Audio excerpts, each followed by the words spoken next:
Ya, selamat pagi sambil menunggu Kang Vicky-nya bisa kembali lagi ke meja. Ini saya buka dulu, karena ini sebenarnya sesi kuliah biasa, tapi terbuka untuk 3 kelas S2 yang saya ampu. Jadi di sini ada teman-teman dari, S2 program beasiswa unggulan yang masuk ke kuliah inovasi desain, lalu ada kelas, desain berkelanjutan 2, dan ada kelas, yang saya ampu bareng Pak Dedi, kelas untuk beasiswa unggulan juga yang tajuknya, pengembangan masyarakat dan industri kreatif.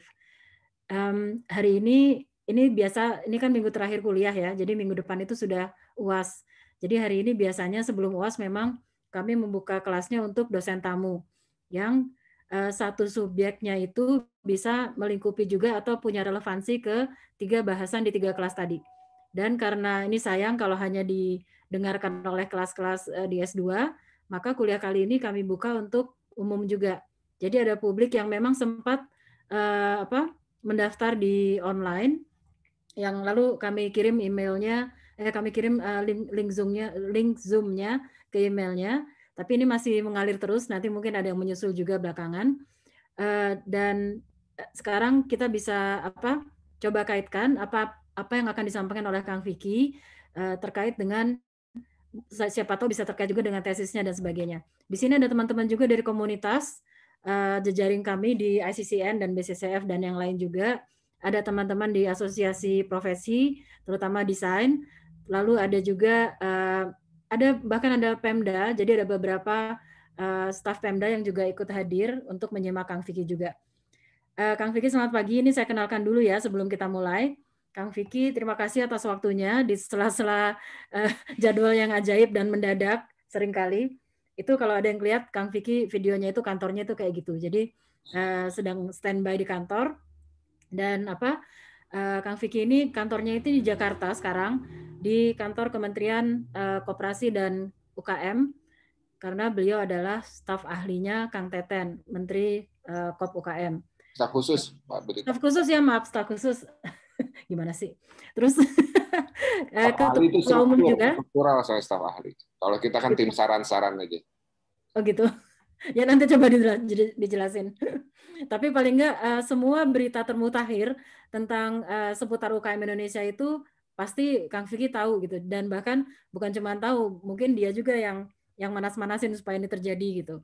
Dengan latar belakangnya yang memang tadinya termasuk pejuang distro di Bandung yang punya brand juga dan ya pengusaha, pokoknya pengalamannya di bidang wirausaha udahlah gitu ya. Terus juga dosen dan peneliti di Unpad sebelum sebelum bertugas di Jakarta. Sekarang dipending dulu Unpadnya.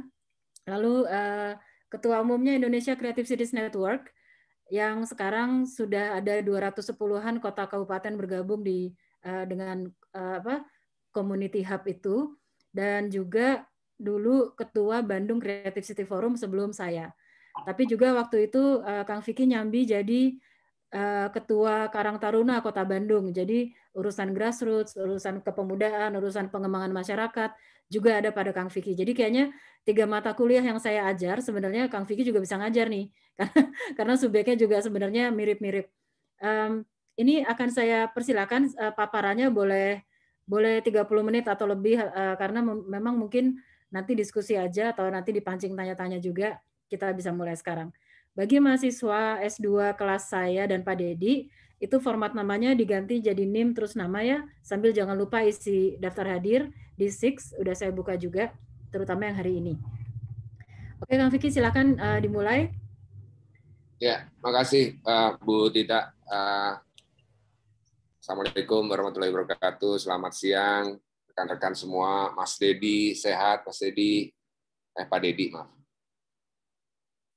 Bapak Ibu, rekan-rekan, teman-teman semua, terima kasih sudah mengundang saya. Selalu bersemangat untuk sharing ya di teman-teman magister di FSR ITB, karena ya secara kondisi hari ini kan kita bertumpu hanya dengan sumber daya manusia yang hebat ya. Harus bersiap, istilahnya semalam tuh diskusi ya dengan beberapa kawan tuh second wave disruption, digital disruption, bicara terkait dengan hari ini kita sudah sulit untuk mengejar ketertinggalan di banyak hal, tapi kita nggak boleh berpangku tangan. Kita harus menyiapkan masa depan, mengambil alih masa depan kita, take over our future. Kurang lebih begitu. Ini diskusi yang ingin saya sharing ya untuk siang ini. Jadi saya izin share screen.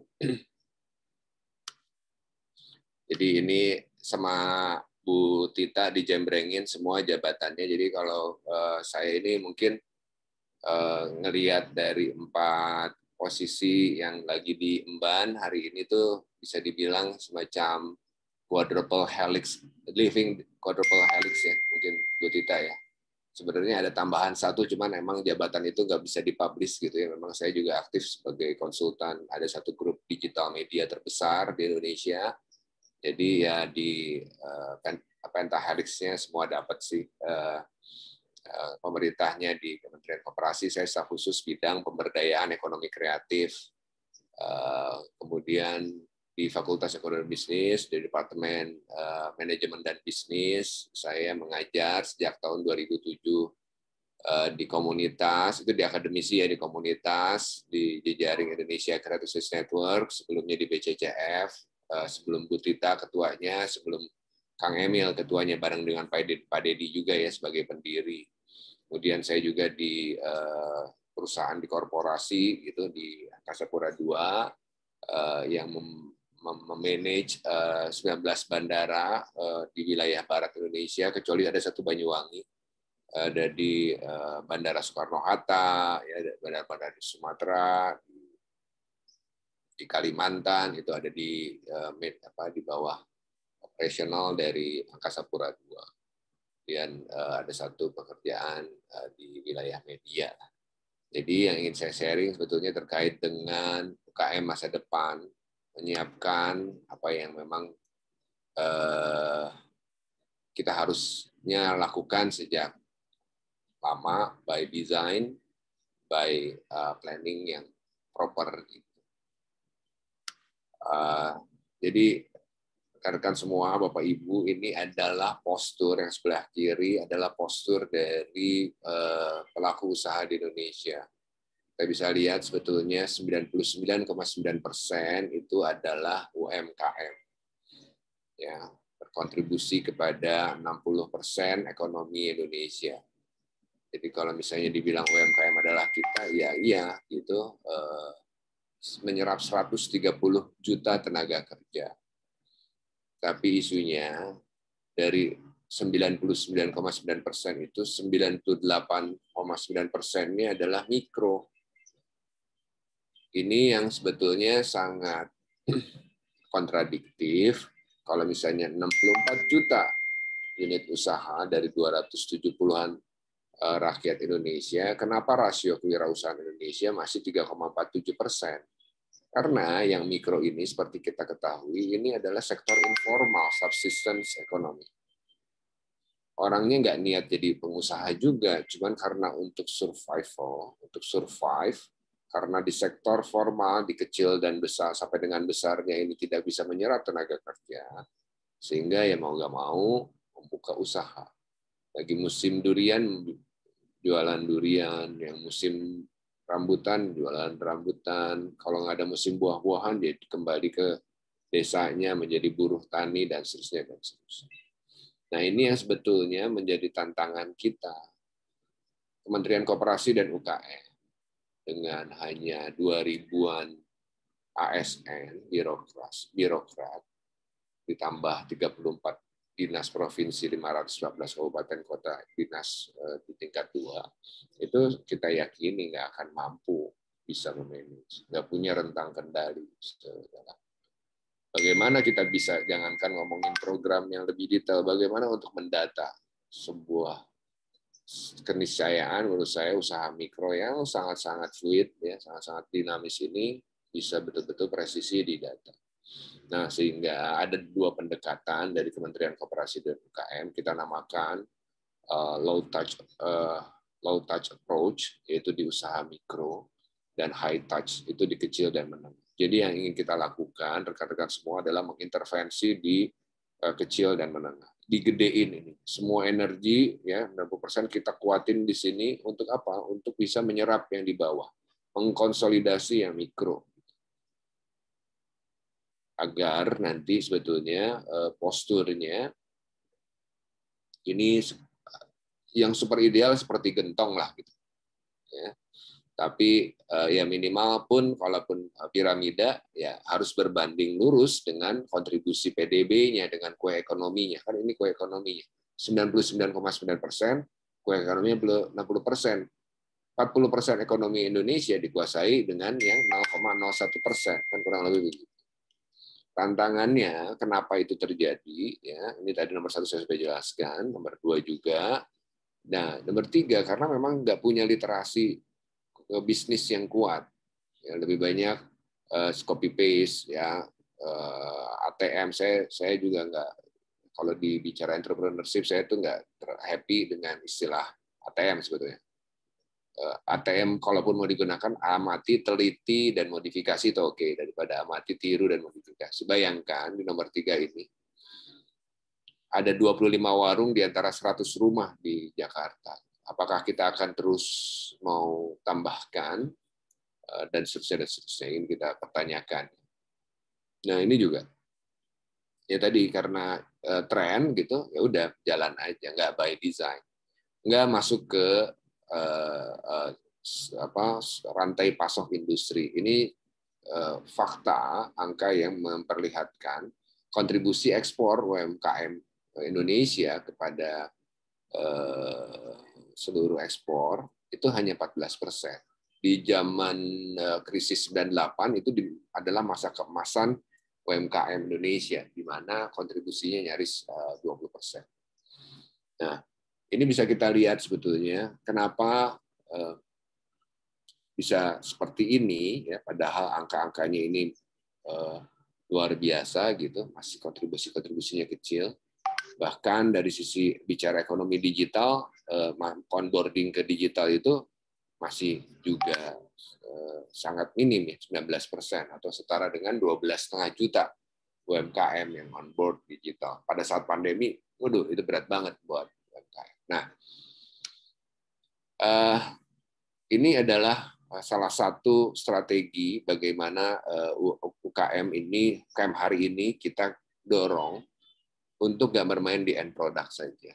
Jadi selama ini kita tuh selalu fokus di hilir, bikin brand, yang adalah sebetulnya pengalaman saya bikin brand itu nggak murah, tapi dilakukan kecil-kecil dan banyak, kemudian dengan secepat kilat, kalau misalnya ada industri besar mau masuk ke pasar tersebut, itu bisa habis. Ya kan? Nah, jadi harus didorong juga, selain kalau mau main di hilir, main di artisanal, main di custom product gitu ya, collectible items dan seterusnya, premium brand.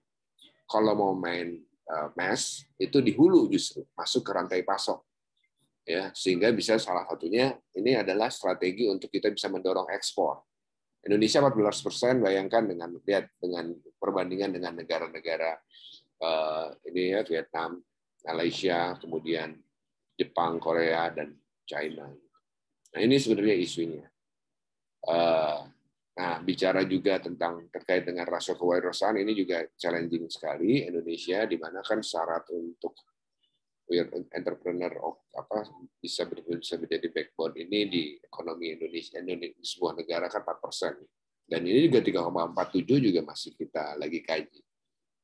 Oke, saya lanjut. Jadi ada problem statement fondasi hari ini. Sekali lagi,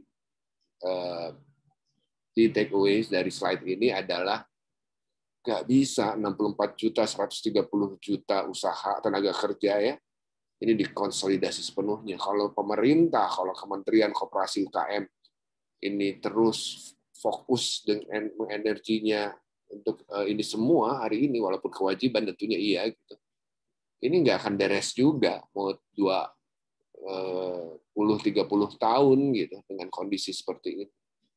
Jadi, artinya kita harus beranjak ke depan.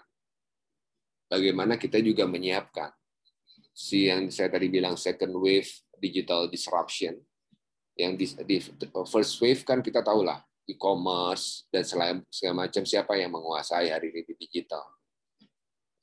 Nah, tapi di second wave ini kita harus mulai persiapkan. Semalam saya mendampingi Pak Teten, Menteri Koperasi dan UKM, rapat ya dengan Menteri Perdagangan dan Menteri Kominfo untuk menyiapkan itu tugas dari Presiden. Nah, sehingga yang sudah menjadi berita baik juga buat bagi para pelaku UMKM, sekarang ini kita punya namanya Undang-Undang Cipta Kerja yang sudah ada turunannya di PP nomor 7 tahun 2021. Sudah ada aturan teknisnya yang sebetulnya mengatur terkait dengan kemudahan pelindungan pemberdayaan koperasi dan UMKM. Sudah ada dari sisi kemudahan-kemudahan yang secure oleh kebijakan pemerintah. Karena penting mau bangun, ya tadi ya mau ngeberesin yang 99,9% UKM hari ini, ya harus ada kebijakan yang pro dong. Gitu. Perizinan udah nggak perlu lagi izin, sekarang cukup daftar. Ini juga lagi didetailkan teknisnya. Cukup ke OSS, gitu ya, online single submission. Kemudian pendirian koperasi dari 20 menjadi 9 orang. Kemudian dari sisi kita ada penyediaan layanan bantuan hukum di pusat, daerah, provinsi maupun kota kabupaten. Kemudian dari sisi kewajiban dari mulai untuk di ruang publik seperti rest area, bandara, stasiun, sampai dengan ruang-ruang komersil gitu, ini diwajibkan 30%-nya untuk UMKM dengan harga maksimum 30% dari publish rate. Ini kan sebetulnya pengalaman saya sebagai UKM 20 tahun punya brand gitu ya, sempat ekspor. Saya punya toko di Bordeaux di Prancis, di 5 kota di Malaysia gitu dan seterusnya. Ya ini sebetulnya fasilitas-fasilitas ini yang kita inginkan gitu, kita harapkan. Kemudian ada pengadaan barang dan jasa pemerintah dari LKPP, Kementerian Lembaga, ini di 40%-nya diwajibkan untuk UMKM. Atau itu setara dengan 321 triliun. Ada lagi program pasar digital BUMN-nya untuk UMKM, CAPEX-nya BUMN, proyek-proyek pengadaan di bawah 14 miliar, itu diwajibkan untuk UMKM hari ini. Jadi itu semua sudah berjalan, rekan-rekan. Jadi bukan konsep gitu ya. Jadi kalau yang LKPP sudah, nanti ada slide-nya sebetulnya. Oke, saya lanjut. Jadi poin yang saya sampaikan adalah tadi ya, bahwa dari sisi kebijakan hari ini afirmasi, proteksi ini coba sudah dihadirkan. Kemudian ini kurang lebih yang ingin saya cerita terkait dengan apa itu konsep dari UKM masa depan yang berikutnya. Yang kita lakukan, Kemenkop UKM ini punya 2 amlang ya, ada SMESCO, ini Badan Layanan Umum terkait dengan pemasaran UMKM, dan LPDB, Lembaga Pengelola Dana Bergulir, ini untuk pembiayaannya, di mana di eranya Pak Teten, ini 100% untuk koperasi. Nah ini kita konsolidasi, membangun sebuah narasi tunggal, ya, di mana kita ingin menetapkan positioning UKM, koperasi dan UMKM di Indonesia itu ya setara gitu. Nanti kenapa harus bicara setara? Nanti saya akan ceritakan di slide-slide berikutnya. Nah, ada 2 fokus seperti yang tadi saya sampaikan. Pertama adalah kata kunci UKM hari ini. Kata kuncinya hanya 2, adaptasi dan transformasi. Adaptasi kepada disrupsi pandemi, transformasi kepada era normal baru, tantangan baru gitu ya. Ada 6 soundbite dari 6 satker, satuan kerja di Kementerian Koperasi UKM, ini hasil dari reformasi cepat dilakukan oleh Pak Menteri. Ya, ini ada transformasi mikro, informal ke formal, transformasi koperasi modern, ini koperasi, transformasi akses rantai pasok, ini untuk UKM, wirausaha muda produktif, ini untuk deputi wirausaha, LPDB dan SMESCO. Nah, satu mata lagi kita juga sedang mempersiapkan koperasi UMKM masa depan berkenaan dengan inovasi bisnis model dan kemitraan, ya banyak sekali, sambil kita juga menjaga isu strategis yang terus update. Oke. Nah, ini yang lebih detail terkait dengan satuan kerja dari Kementerian Koperasi dan UMKM, Smesco dan LPDB. Kurang lebih tadi saya sudah sampaikan. Ya sebenarnya inilah tujuannya, ya, tujuan dari kita semua melakukan pekerjaan-pekerjaan.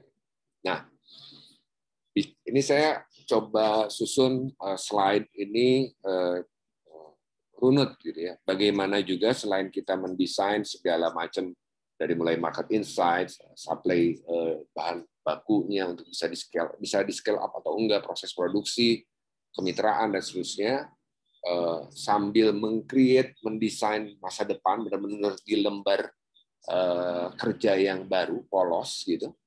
Tapi juga kita sambil lihat nih di yang hari ininya, mana sih karakteristik yang dekat dengan tadi UKM masa depan kita gitu. Sehingga identitas karakteristik UKM yang hari ini yang sangat paling dekat dengan apa yang ada di depan, itu kita bilang kita harus sedang mencari local heroes. Kita lagi scouting, kita lagi finding local heroes UMKM yang punya 5 karakteristik di bawah ini. Dia punya strong brand, dia pengungkit, inspiratif, nggak mati ini ketika pandemi, malahan boom, bisnisnya lebih gedein. Dia juga memberdayakan usaha mikro kecil, pengrajin, masyarakat di lingkungannya, karena harus inspiratif juga, harus bagian dari semangat konsolidator juga. Dia itu meng-offtake produknya pengrajin-pengrajin yang ada di dalam ekosistem usahanya tadi ya, dan mengagregasi seluruh bisnis model. Nah, yang kita cari itu sebetulnya karakter-karakter kapal tongkang yang mengkonsolidasi skoci-skoci ekonomi yang lebih kecil, atau lokomotif yang menarik gerbong-gerbong lebih banyak lagi. Ada Wahyu, platform warung Tegal, warung makan tradisional se-Jabodetabek, ada 16.000 warteg yang sudah masuk ke dalam jaringannya ketika lagi pandemi, ketika ada isu ini tutup, banyak yang tutup, ribuan warteg tutup, yang di jejaring mereka 3 kali 4 kali lipat omsetnya. Ada jahitin.com yang mengkonsolidasi 4.000-an penjahit rumahan, ibu-ibu, ya, mengkolektifkan orderan dan menjaga kualitas produk. Ada Karya Nusantara yang konsolidasi kurang lebih 800 UKM bidang garment, produksi jahitan, yang pivot ke produksi APD dan masker, dengan bekerja sama Kementerian Koperasi UKM, mendapatkan order ratusan miliar. Jadi itu yang sebetulnya kita cari, local heroes, konsolidator dari UKM. Jadi kalau kita mau narik, bisa ketarik nih ribuan. Mau kita dorong, bisa kita juga narik yang ratusan atau bahkan banyak pelaku yang lain. Jadi ini yang kita terus identifikasi di seluruh Indonesia. Nah, yang juga berikutnya ingin saya sampaikan teman-teman, di era disrupsi ini sebetulnya ada di slide juga belakangan saya jelaskan di ekosistem ekonomi kreatif. Yang paling relevan kita memulai langkah itu melalui market, ya kan? Market insight-nya. Market insight mana yang sebetulnya paling relevan untuk kita kerjain dong, gitu dong. Nah, pemerintah punya kepentingan, Pak Menteri sejak awal ini sebetulnya langsung mendorong, wah, yang bisa dikontrol ya pengadaan barang dan jasa, belanjanya pemerintah. Oke, seizin Presiden 40% diketok untuk UMKM. Ada 3 program di bela pengadaan LKPP ini, ada yang di bawah 50 juta, 50 sampai 200 juta, sampai dengan IKATAMA. Ini nilainya bisa besar sekali. Artinya seluruh UMKM bisa mengakses potensi transaksi sampai dengan 321 triliun yang tadi saya sampaikan. Hari ini sudah ada sekitar 200.000 UMKM yang on board, yang kita terus bantu ya untuk bisa onboarding. di LKPP, dan kurang lebih dari 1.200 kategori produk. Jadi silakan teman-teman untuk mempelajari ini. Jadi pemerintah sejak Pak Teten ya kita dorong juga gitu, memastikan aja udah ini harus UMKM. Faktanya UMKM adalah kita.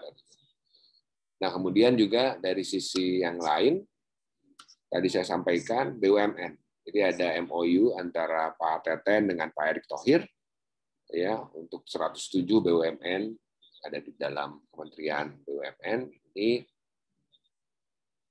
Capex 14 miliar yang awalnya hanya sampai dengan 2,5 miliar ini wajib untuk UMKM. Dan ini satu ekosistem 360 dari BUMN, dari mulai ada proyeknya, kemudian sampai dengan bahkan pembiayaan, PO based financing. Jadi kalau dapat PO, financingnya akan dibiayai oleh Bank Himbara, Bank Negara, Bank BUMN. Ada BNI, BRI, Mandiri, dan BTN, dan BSI. Nah, jadi ini sudah mulai juga disosialisasi. Ada total ada 27 kategori produk untuk di padi BUMN dengan potensi capex total 35 triliun untuk tahun ini. Nah, itu udah akses pasar. Nah, yang ingin saya sampaikan juga adalah kemudian isu pembiayaan. Bapak Ibu rekan-rekan semua, kita pernah, saya yakin pernah dengar lah namanya KUR, kredit usaha rakyat. Terus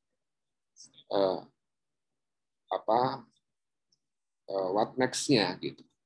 Tahun lalu ya dianggarkan KUR itu, ini ada di Kementerian Koperasi UKM juga untuk subsidi bunganya 6%, 200 triliun. Disalurkannya 197. Pertanyaannya, disalurkannya kemana? Ke UKM-nya yang jenis mana? Ternyata lebih dari 80% KUR ini disalurkan untuk usaha mikro. Nilainya kecil-kecil karena KUR ini kan kalau di yang lalu ya, itu 50 juta tanpa agunan, maksimum 500 juta. Dan nggak bisa dimasukin ke level kecil menengah. Saya yakin mungkin teman-teman kalau yang udah punya usaha ya nanggung banget punya untuk ketika mau bisnis atau bahkan sampai dengan ekspor. Modal 500 juta ya nggak masuk. Saya punya juga punya kredit ya di bank yang nggak segitu juga. Artinya saya pakai kredit komersil. Artinya ada gap. Ini yang tadi saya bilang positioning UKM di ekonomi Indonesia. Pertama porsi kredit dari total perbankan itu untuk UMKM baru 19%. Sangat kecil. Sedangkan populasi ekonominya 99,9%. Artinya seluruh kredit perbankan 80% ini untuk usaha besar yang 0,01%, bayangkan. Bagaimana usaha besar ini selalu hadir dengan privilege-nya. Kawasan ekonomi khusus, pajak, kawasan berikat, insentif 0% pajak. Buat siapa? Buat usaha besar. Nggak pernah ada keberpihakan. Nah ini artinya KUR seolah besar, 200 triliun. Tapi yang mana dibiayai adalah ya, mohon maaf, mohon izin, ya teman-teman PKL. Ya, karena terlihat gitu, warung bakso, terlihat di transaksinya. Tapi nggak ada yang memang perbankan yang mau invest di industri kreatif. Ketika ide, ketika kekayaan intelektual ini menjadi kolateralnya. Ketika UKM masuk ke rantai pasok. Jadi ini yang menjadi isu juga. Kenapa tadi narasi tunggalnya adalah Pak Menteri selalu sampaikan. Mainstreaming pengaruh utamaan UKM di struktur ekonomi nasional. Dengan semua konsekuensinya, semua turunannya. Akhirnya begitu. Nah, saya kembali ke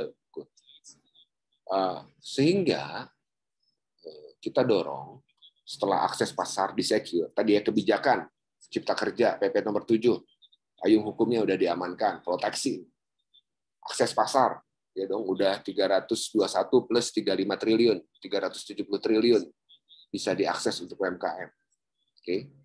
Nah, kemudian dari sisi pembiayaannya, dari ratas kabinet bulan lalu mungkin rekan-rekan juga sudah mendengar, proposalnya Pak Teten ini disetujui oleh Presiden.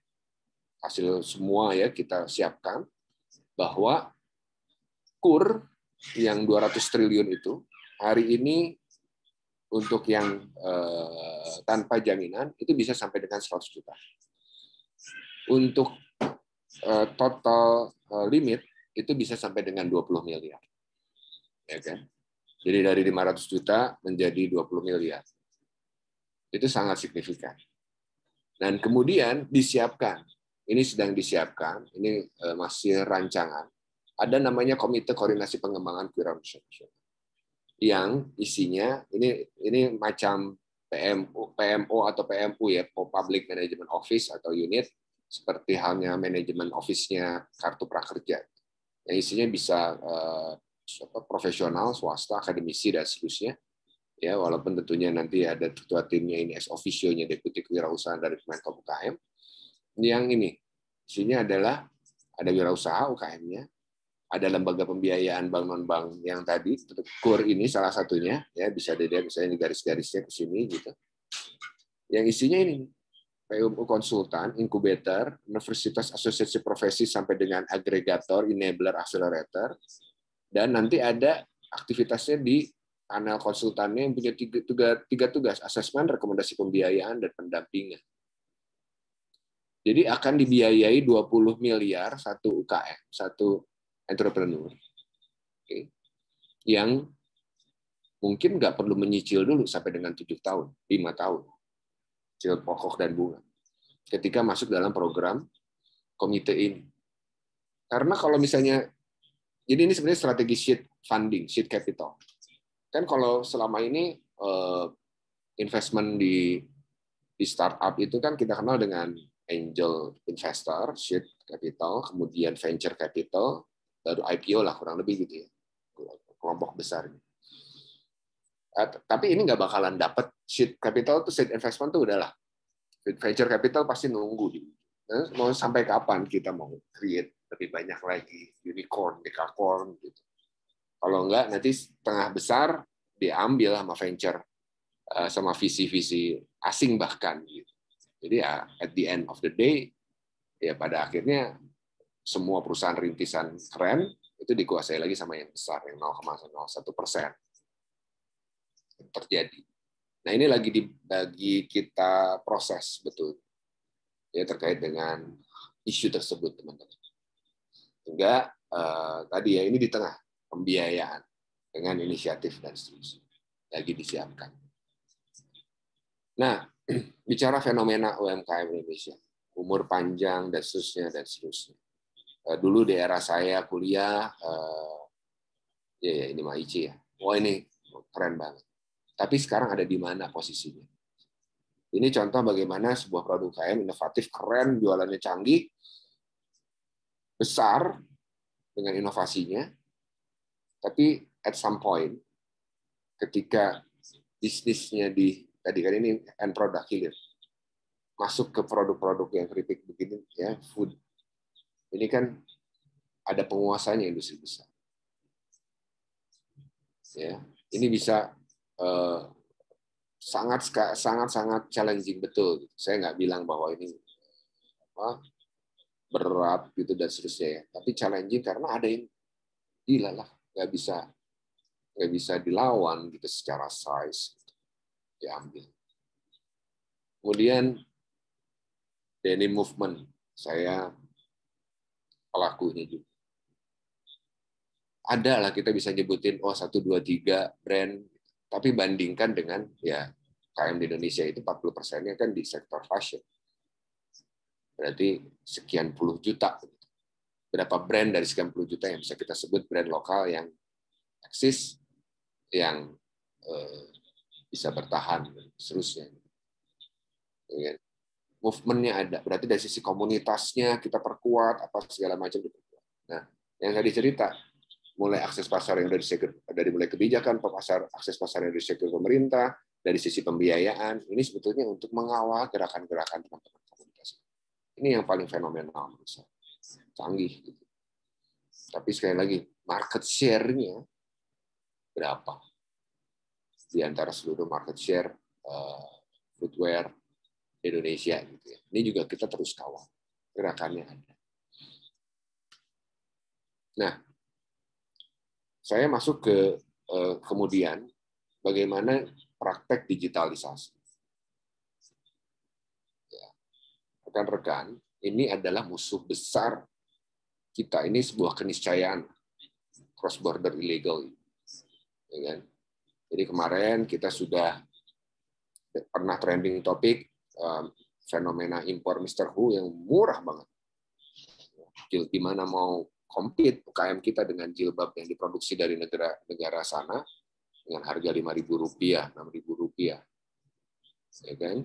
Satu daster harga Rp15.000, atau bahkan produk skincare yang harusnya di situ ada banyak elemen elemen dari BPOM, PRT dan seterusnya ya, pajak impor, harganya cuma 15.000. Jadi kita kemarin hitung, ini saya nggak munculkan hitungan ini di slide. Kita hitung dari satu SKU ya, ada satu artikel produk skincare. Yang ini tuh yang ngadunya importir resmi, tapi importirnya masih level UMKM lah, ya udah orang lokal, produk dari Korea, dari Jepang. Saya bilang, Pak, di e-commerce yang kami berjualan itu ada yang menjual produk kami itu ada 20 toko, which is yang 19 itu sebetulnya kan yang ilegal, kita nggak tahu siapa, harganya lebih murah, makanya ada terminologi predatory pricing gitu ya, harga yang predator gitu. Kita nggak tahu jualan produknya yang formal, yang official itu setahun kalau nggak salah sekitar 200 ribuan. Dari total transaksi satu produk tersebut 1 juta pieces. Jadi, wah, udah parah nih isu ini. Nah, cepat pada saat fenomena trending topik Mr. Who, saya langsung dipanggil Pak Teten. Besok paginya kita langsung undang, kita coba mitigasi dan seterusnya sampai dengan dia punya banyak isu. Di sini juga ya untuk juga mengimbangi ya ada program 500.000 eksportir baru untuk khusus UMKM. Ini udah berjalan. Ini sekolah ekspornya ada di Smesco. Nah, isunya teman-teman dari sisi cross border illegal ini ada 2. Yang pertama, untuk cross border ya, yang pertama adalah proteksi. Akan ada hotline, semalam juga rapat lintas kementerian, lintas menteri juga itu bicara terkait ini. Kemudian ada hotline, ada pengaduan, ada apa lagi? Transparansi pelaporan, kemudian ada pembatasan harga produk impor, kemudian ada kesetaraan, ada wajib lapor untuk all e-commerce, ada kesetaraan, perizinan, dan administrasi. Nah, itu sedang didorong. Nah, ini dan yang kedua, saya ingin bicara terkait dengan e-commerce lokal. Jadi, strategi digitalisasi UMKM, teman-teman, itu nggak tiba-tiba harus produk yang masih mikro kecil itu didorong masuk ke e-commerce nasional. Which is isunya ada 3 nih. Ada literasi digital, ada kualitas produk, ada kapasitas produk. Nah, sehingga berjenjang. Yang desain dari UMKM on board digital itu pertama masuknya di media sosial kita lah, itu kan bisa di manage. Kemudian masuk ke e-commerce lokal yang levelnya kabupaten kota atau levelnya komoditas tersebut. Kemudian ada kan e-commerce yang homogen gitu, omni produk. Terus masuk ke e-commerce yang level provinsi nasional. Sehingga ada jenjangnya. Nah, ini e-commerce yang di bawah ini yang kita harus proteksi. Karena biasanya kalau bagus sedikit ya di akuisisi. Ini juga isu yang yang kita coba address ya terkait dengan proteksi komersial. Nah, teman-teman, dari proses hulu hilir yang ingin saya sampaikan adalah ini kurang lebihnya. Bagaimana peran agregator, enabler, accelerator, incubator ini masuk ke dalam proses hulu hilir produksi kita. Ya, dari mulai yang paling pertama kita lakukan adalah insight pasar. Kemudian ada nggak nih off-taker-nya. Kemudian yang kedua berikutnya setelah ada market insight ini, market insight, kita harus cek ketersediaan akses bahan baku. Bisa di scale up nggak? Mau mass product atau mau custom, mau artisanal atau mau supply chain gitu. Kan? Setelah kita cek, oke, checklist, kita cek produksinya untuk UMKM, strategi ini harus kolektif. Jangan satu brand punya satu mesin produksi. Nggak akan bisa kaya-kaya gitu. Harus consolidated. Ada 100 brand, satu pabrik, ya, rumah produksi bersama, factory sharing. Nah, ini sedang dikembangkan oleh kita. Nah, kemudian dari sisi financing, tadi saya udah cerita ya sedikit, dekur gitu. Bagaimana nih? Nanti saya juga cerita inisiatif yang sedang. Baru kemudian kita cek off-taker-nya ada, bagaimana dengan isu distribusi dan logistik, yang ini juga jadi mahal juga. Tapi ini ada, saya akan cerita juga, strategi untuk menyiapkan UKM masa depan, dan apa yang nggak pernah sulit selesai, bicara tentang logistik di Indonesia, 17.000 pulau, gimana coba? Nggak akan. Nah ini tapi kita harus lakukan, kita usahakan. Dari sisi SDM tentunya kita lakukan terus upgrading. Nah, tadi bagaimana konsolidasi UMKM dan koperasi ini kita kenalkan juga ada namanya pendekatan korporatisasi, dikonsolidasi, dikelola melalui kelembagaan korporasi. Pengelolanya profesional, ya, bagaimana jaminan dari rantai pasok dan juga harga, checklist. Jaminan pasarnya, ada off-taker-nya, checklist. Kemudian ada penguatan modal dan kompetensi sampai dengan kesejahteraan. Ini sudah mulai dilakukan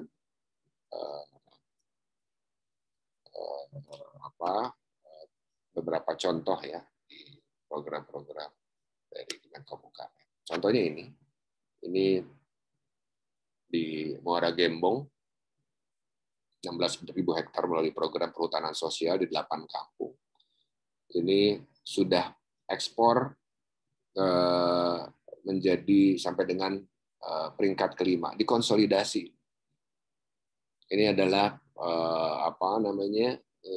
petambak udang rakyat, ya, jadi korporatisasi petani, dikonsolidasi kemitraan dengan perusahaan besar, sehingga bisa masuk ke peringkat 5 dunia. Gitu. Kemudian ini contoh misalnya agregator Tani Hub. Petani dikonsolidasi, ada agregatornya koperasi. Koperasinya dibiayai oleh lembaga pengelola dana bergulir atau UMKM untuk dihubungkan kepada Tani Hub. Yang tadinya kalau petani ini secara kualitas dan seterusnya, ini kan processing centernya, saya bilang tadi, collective processingnya ada di sini, rumah produksi bersamanya ada di sini. Untuk bisa ke ekspor buah-buahan, ya, ada bawang merah dan bawang putih. Kalau petani ini langsung ke sini nggak kuat, Tani Hub bayar mundur, ada jeda waktu, grace period bayar. Ini bridging pembiayaan juga, bridging kualitas konsolidasi pendampingan UMKM-nya dan seterusnya dari capacity building. Nah, bicara future sekarang produk, kurang lebih ini yang lagi dilakukan inisiatifnya di Smesco. Di basement kami di Smesco Labo ini sedang dilakukan inisiatif future mobility, baterai, drone, ya, culture, custom bike, gitu. Yang ya tadi isunya supply chain adalah atau artisanal. Saya cepat aja, future food, future farming, processing-nya, waste management-nya, future fashion, future craft. Ini teman-teman lah, ini Bu Tita, Pak Dedi ya, pakarnya. Tapi ini semua 4 ini 4 subsektor ini sedang dikerjakan semuanya di laboratoriumnya Smesco. Kapan-kapan boleh hadir. Dari sisi pembiayaan masa depan juga kita sedang develop, ada namanya supply chain financing. Pertama mulai PO based financing, jadi kalau misalnya kerjaannya dapat tapi nggak punya modal, biasanya nanti pinjam lagi ke investor, bunganya besar, dan seterusnya. Kita punya nanti PO based financing, ada logistic financing tadi yang bisa misalnya mahal, kemudian ada rental, property rental financing, yang tadinya capex jadi opex. Isunya buat UMKM itu kan rental awal tahun atau akhir kontrak. Waduh, mesti 200 juta, 300 juta sewa toko, sewa gudang, sewa studio. Nah, sebenarnya di semua belahan negara manapun udah nggak ada yang capex, semuanya udah opex, sudah mau bayar bulanan. Nah, ini kita coba bikin juga. Jadi ada financing terkait dengan rental. Nah, exit yang paling akhir adalah IPO. Ya, go public. Ini sedang kita siapkan. Dari pasar modal juga sudah ada yang namanya papan akselerasi. Jadi untuk sampai dengan omset 1 miliar, value 1 miliar, itu udah ada papan akselerasi. Ada 3 papan utama, papan akselerasi, papan pengembangan gitu di Bursa Efek Indonesia. Informasi ada 2 koperasi juga yang sudah masuk IPO ya, melalui obligasi. Dan hari ini kita lagi mendampingi kurang lebih 10 koperasi besar, ada total dari 100 yang operasi yang beraset omset di atas 1 triliun untuk IPO. Ini salah satu bagaimana mengkonsolidasi informal menjadi formal. KUR didampingi agregator. Warung Tegal didampingi agregator yang ditunjuk oleh kementerian, yaitu misalnya contohnya Wahyu, yang tadi saya cerita, agregator 16.000 warung pangan, ya udah semuanya ada. EOS-nya, ada dashboard territory management-nya, market insight-nya, ada dari kita punya modul. Jadi kalau mau pinjam uang, Warung Tegal didampingi oleh agregator, pinjam uang ini paketnya 40 juta rupiah, ada 5 modul ini. Gua tiba-tiba habis. Wah, kadang-kadang ya kita, ya UMKM kita nih kalau dapat kredit ya karena uang literasi keuangannya masih belum ideal gitu, ya dipakai konsumtif dan seterusnya, cicil motor dan seterusnya. Jadi dibuat modulnya 40 juta rupiah, udah nih ada biaya ini untuk ini, biaya ini untuk ini, nanti ada pelatihan, ada apa, bahan baku, apa dan seterusnya. Jadi secara kita punya selalu mitra pendampingan untuk mengembangkan bisnis yang kan konsolidasi. Logistik sekarang ada namanya Menkop UKM Bags, ya, di mana harganya 50% itu dibandingkan semua kurir yang ada di Indonesia. Ini bisa di mana mereka bisa cut off harganya karena memanfaatkan bagian pesawat yang kosong di bawah. Kan orangnya kosong di atas karena kondisi pandemi saat ini. Nah, di bawah ini kan juga sebenarnya ada bagasi biasanya kan. Nah, ini dimanfaatkan. Harganya jauh lebih murah. Jadi ini yang juga lagi diaktifasi, kemarin sudah ditandatangani MOU-nya antara Deputi UKM, Menkop UKM dan anak perusahaan dari Garuda. Tadi saya cerita, kita bekerjasama dengan 8 agregator enabler private lebih dari 800 UMKM jahitan konveksi yang tadinya konveksi ya pakaian gitu, kemudian bikin APD dan masker, didampingi secara kualitas, secara proses produksi sampai dengan sertifikat izin edar Kementerian Kesehatan berstandar WHO. Kita bantu akses pasarnya, cari off-taker-nya. Salah satu Kementerian Kesehatan sudah produksi 27 juta masker senilai 150 miliar. Ada juga kita bekerja sama dengan Kimia Farma, pada order sekitar 1 juta pieces masker per bulan. Nah, ini terus kita konsolidasi, kita jahit. Tapi peran agregator, enabler, pendamping ini penting. UKM dan Insight Dashboard juga, ini juga kita lagi siapkan bagaimana UKM ini punya market insight. Riset kan satu keniscayaan lah buat UMKM, nggak ada biayanya, nggak murah juga. Jadi B2C, B2B. Ada B2B-nya, B2C-nya adalah tentunya yang lebih ke end customer lokal. Kalau B2B-nya sampai dengan ekspor. Jadi ada kondisi real dari komoditi yang masuk ke negara tujuan dari mulai Amerika, Cina, Jepang, India, Korea, Belanda, Taiwan, Thailand. Ini tuh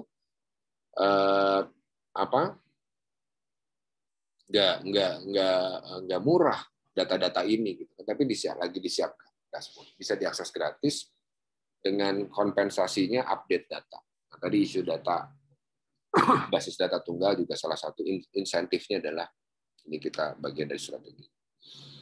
Inisiatif yang memang kita tidak menggunakan APBN, APBD yang gede. Ini lebih semacam crowdsourcing inisiatif.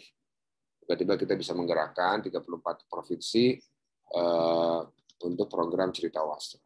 Cerita Wasra ini tentunya kain Nusantara, kain Indonesia, tapi ingin kita masuk sampai dengan pemberdayaan, bagaimana mengupgrade, bagaimana mempromosikan, dan seterusnya dilakukan kolektif, hasilnya gede. Hasilnya besar sekali. Ini foto-foto dipakai oleh para pimpinan daerah, ya ini Gubernur Sumatera Utara, Jambi, kemudian yang lainnya gitu. Ini juga Gubernur Jambinya, ini pemenang waktu kita bikin lomba di media sosial, ada 1.600 yang ikutan gitu ya, ketika bicara narasinya aku dan kain. Jadi kita coba proximity-kan dengan personal, ada personal touch-nya gitu ya, dari masyarakat. Scale up company ini juga pendekatan bagaimana 4 pilar yang menjadikan landasan UMKM naik kelas kita identifikasi dari mulai business fundamentals-nya, propellers-nya, demand creators-nya, country readiness-nya. Ini ada contoh-contoh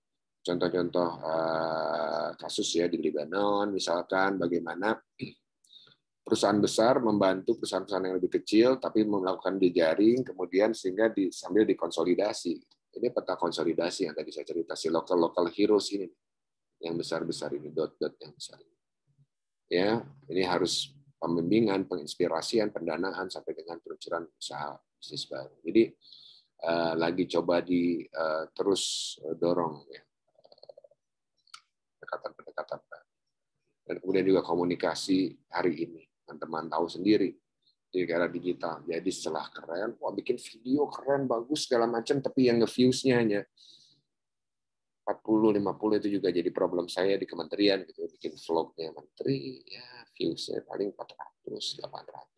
Sedangkan kalau kita kerja sama influencer seperti Rans, Raffi, Ahmad dan Nagita Slav, total followernya 90 juta, bikin ngumpulin 4 gerobak jualan ya usaha mikro, kumpulin di depan garasi rumahnya.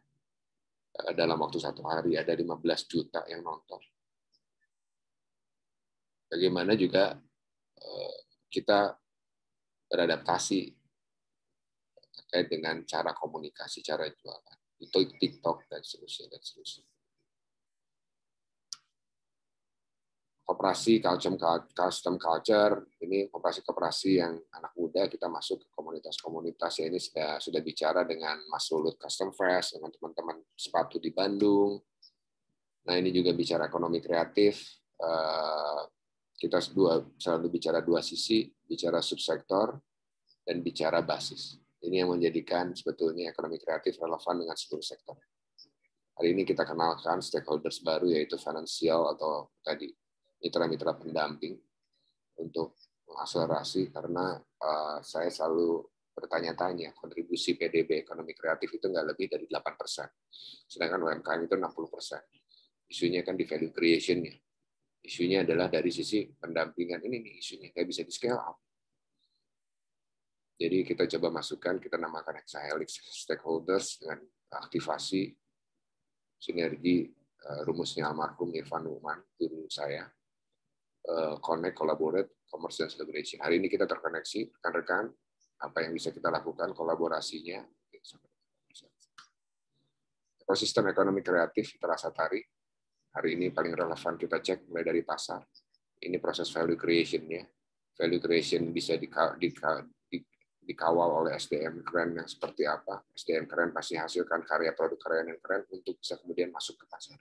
Sebuah close looping circular economy yang harus dijaga. Sehingga kita cek dulu hari ini trennya seperti apa di era pandemi ini, bisa berubah. Bukan hanya tren, tapi juga konteks bahkan.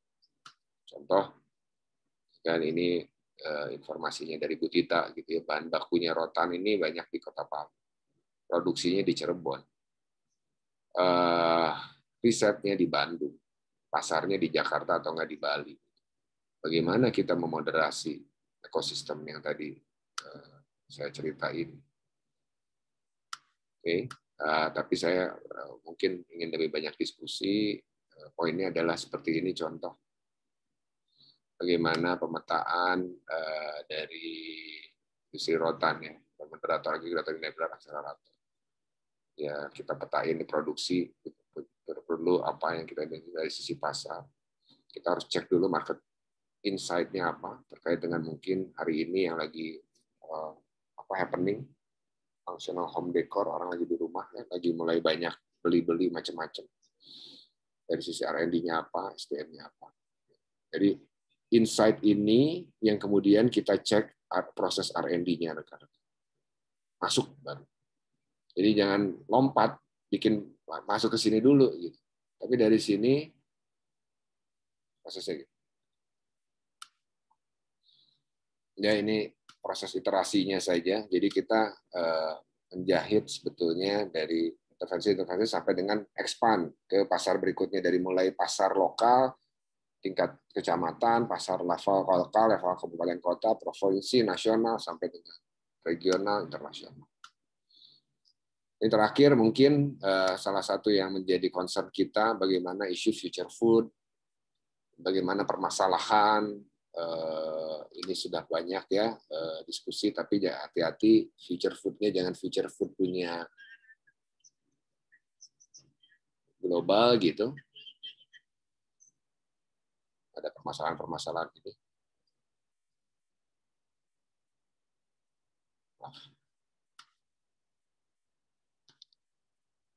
Ada komoditas yang berpotensi ke depan. Ini udah ada hasil riset. Ada contoh produknya yang sudah mulai. Tapi bagaimana pada akhirnya ini mau digedein? Bisa jadi gede nggak? Yang tadi saya cerita, future UKM, future SMEs itu, komoditasnya sudah di-define, ya, kondisi pasarnya, kondisi konsumennya sudah di-define. Next-nya adalah bagaimana kebijakannya, bagaimana teknologinya, bagaimana infrastrukturnya diafirmasi, diproteksi. Menjadi satu program yang utuh. Baru kita bisa bilang future SMEs Indonesia ini bisa betulan hadir secara masif. Peta apa yang harus dilakukan, siapa melakukan apa, bagaimana dan kapan, kita juga sudah coba. Atur nuhun, demikian mungkin Teh Tita, mohon maaf panjang lebar, salah sendiri ngasih waktunya baik panjang. Tenang, sampai jam 1 ini kuliah. Ya, thank you. Saya kembalikan ke Bu Tita. Ya, turun Kang Vicky, ini penjelasannya tentu saja nggak susah ya memasukkan kerjaan tahunan tapi ke dalam presentasi yang setengah jaman gitu. Karena sebenarnya UKM ini kan multidimensi.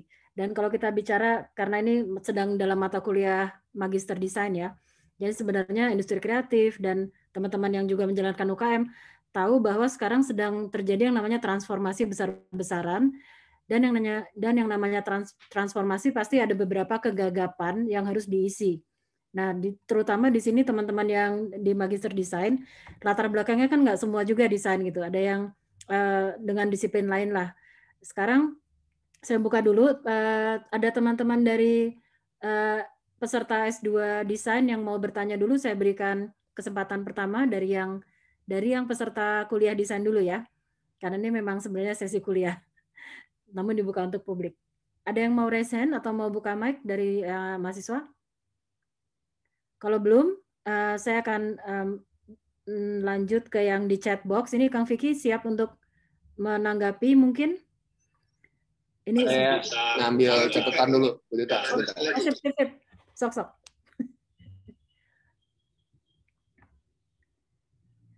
Oh, banyak. Teresa kenapa nggak nanya aja langsung? Sinyalnya agak jelek, Bu. Oke, oke. Tunggu Kang Vicky kembali ya. Ini nanti, ya sip.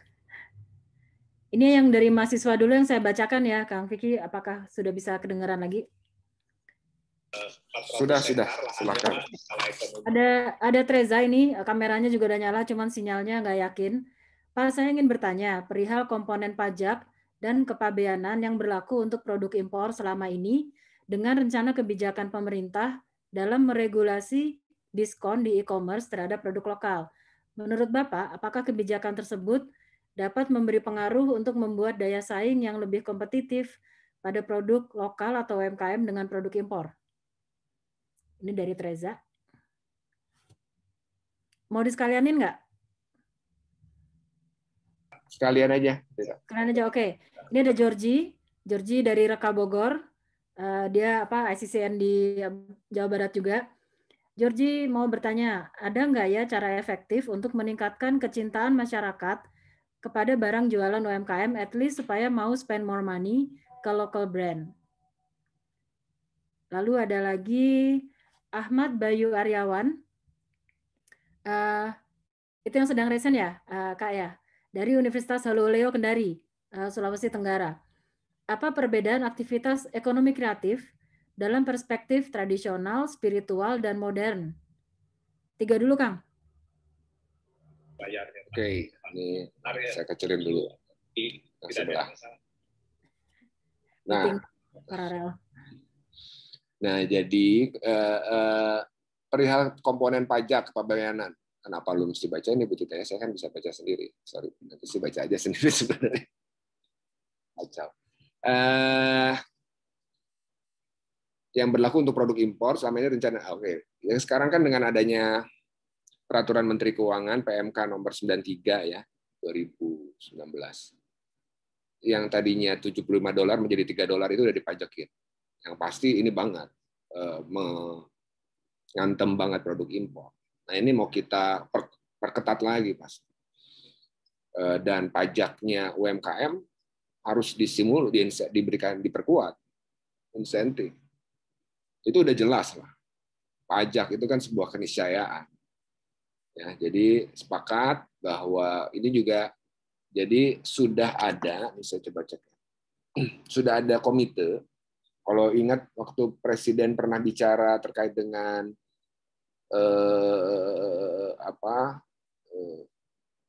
gerakan benci produk asing, ingat ya?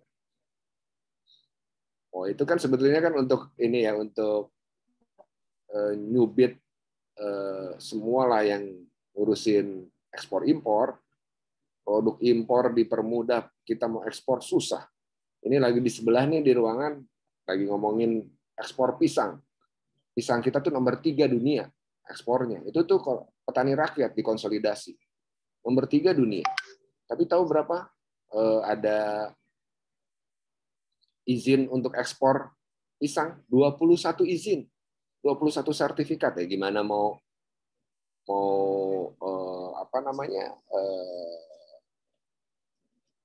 bisnis UKM kan masuk situ. Jadi 21 ini tentunya tadi dikonsolidasi oleh si agregatornya.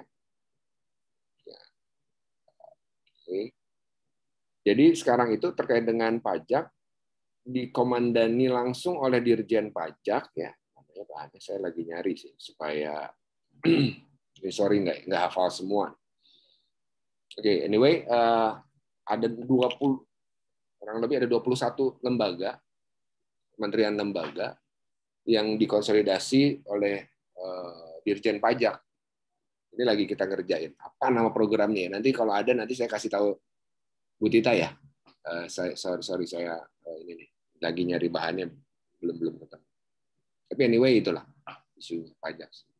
Tadi dari Georgie kaitannya dengan bagaimana meningkatkan kecintaan masyarakat, mesti narasi fear. Jadi di era post-truth communication, jadi ngomongin komunikasi, ini kan otak kita tuh kan dibagi 3 ya. ada yang logik, kemudian ada yang apa sih yang di tengah, dan terakhir kan amigdala gitu, atau reptilian brain.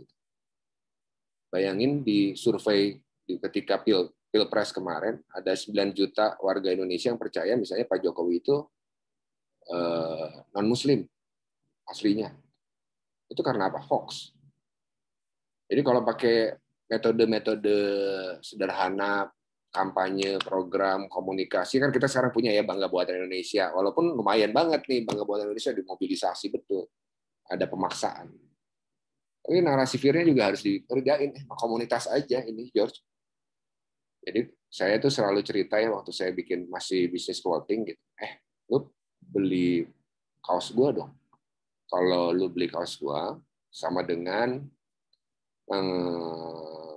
menjamin masa depan anak dan cucu lu, dan lu ngebantuin dari karyawan gue yang S2 di QC benang ya, biasanya ada S2 atau SD SMP gitu yang biasa dapat upah misalnya Rp1.000 atau Rp2.000 per t-shirt gitu, misalnya kapasitas saya 5.000, berarti ya sejutaan misalnya per bulan. Kalau misalnya barang saya lebih laku, kalau jadi 10.000 pieces, kan jadi 2 juta. Dan uangnya nggak kemana-mana. Jadi ada narasi fear yang harus, kalau saya bilang, saya ini gagal memerdekakan di teman-teman industri clothing Bandung, distro, gagal memerdekakan Bali. Karena Bali itu masih dikuasai oleh surfing industries dari Australia, dari Amerika, gitu ya, brand-brand fashion. Ya selain tentunya tadi belanja kementerian lembaga apa segala macam, tapi isunya juga pemahaman ya. Ya gimana mau bangga kalau kualitas produknya masih belum keren. Jadi yang ngegerakinnya pemerintah. Pemerintah nggak punya sense of design, sense of creativity. Akhirnya ya dipromosiin, wah bikin bangga buatan Indonesia. Sebenarnya di mall bintang 5 gitu.